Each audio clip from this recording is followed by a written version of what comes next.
we normally don't think of William Blake as a comical writer, but there are sections of The Marriage of Heaven and Hell which I find kind of funny. They're the memorable fancies, where this unnamed speaker interacts with prophets, in particular Ezekiel and Isaiah. He interacts with angels. These are sort of outlandish, bizarre, over-the-top, fanciful scenes that are meant to parody serious, traditionally Christian views of good and the angelic. Also, we should say that Emanuel Swedenborg, the Swedish mystic, who generated his own religion. There was a Swedenborgian religion in London when Blake was alive, and he and his wife Catherine apparently joined up, and we know that they went to one of the early meetings in the Church of Swedenborg. You can still go to the Church of Swedenborg in London. There are Swedenborgian churches throughout America. But Swedenborg wrote this book called Heaven and Hell, where he describes his own visions of angels and devils. And the descriptions are extremely specific. It's worth looking into. Angels on this level of heaven wear this kind of clothes, they talk this kind of way. Devils on this level of hell wear this kind of clothes, talk this kind of way. It's just extremely specific, as if Swedenborg is writing about people he's having coffee with that very moment. But there are these fancies or visionary flights in heaven and hell, and Blake is parodying those in those memorable fancies. He's parodying Swedenborg throughout the piece. But what I'm interested in is talking about a passage that comes right after the memorable fancy, where this unnamed speaker, let's call him Blake for convenience, where Blake imagines having a meal with Isaiah and Ezekiel, which I find to be quite funny. Right after that is another of what we might call an apocalyptic passage. We see those throughout. Again, this unnamed speaker, he tells us about the history of religion, how it grows from poets having these intense experiences to abstract system perpetuated by priests. We also see this apocalyptic strain in this moment right after the memorable fancy about Isaiah and Ezekiel. And it goes like this. The ancient tradition that the world would be consumed in fire at the end of 6,000 years is true, as I've heard from hell. For the cherub with his flaming sword is hereby commanded to leave his guard at the tree of life, and when he does, the whole creation will be consumed and appear infinite and holy, whereas it now appears finite and corrupt. This will come to pass by an improvement of sensual enjoyment.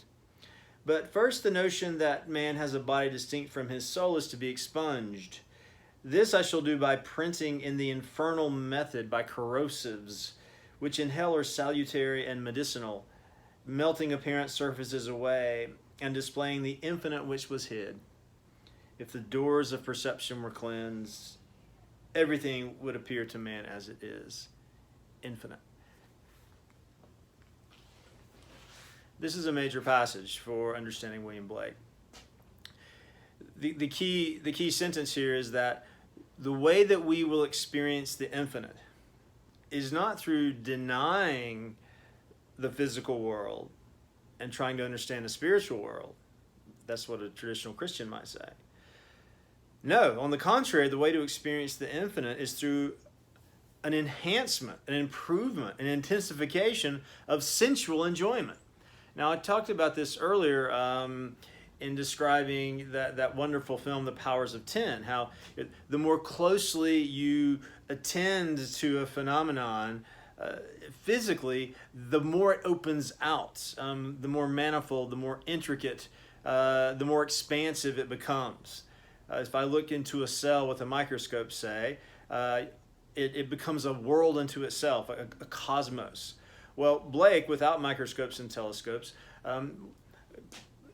can see and asks us to see the simplest physical object, a grain of sand, with such intensity and such specificity that the grain of sand can take on a kind of infinite meaning. So that's what cleansing the doors of perception means for Blake.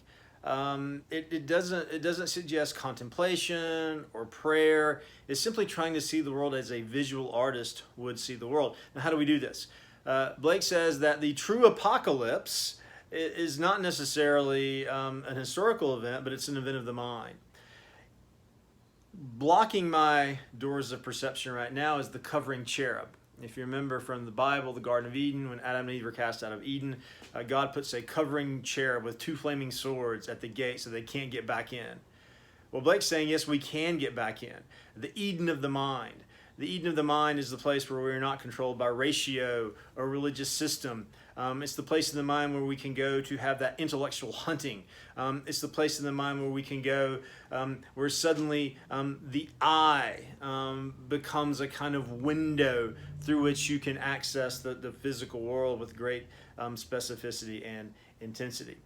So this passage suggests that for Blake, the removal of the surface to see the world as it is, infinite, is ultimately, and he uses this language, achieved by what he calls the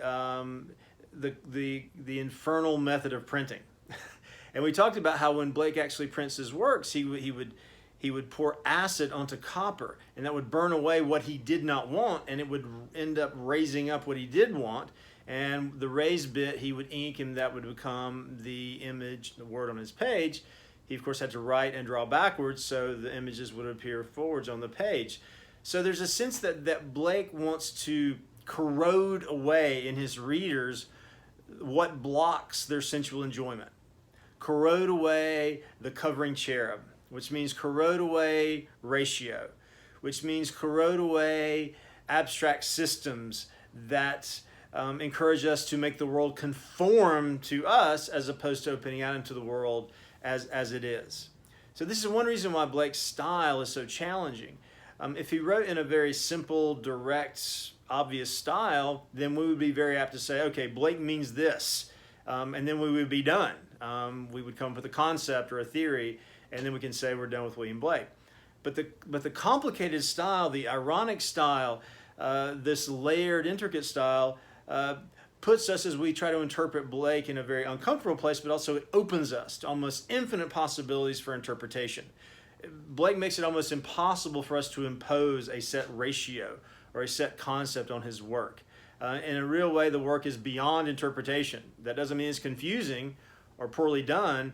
It just means that it is so fecund, so abundant with meaning, that we can never finally say this is what it means and be done. We can interpret it forever. But of course, this is true of all great literary texts.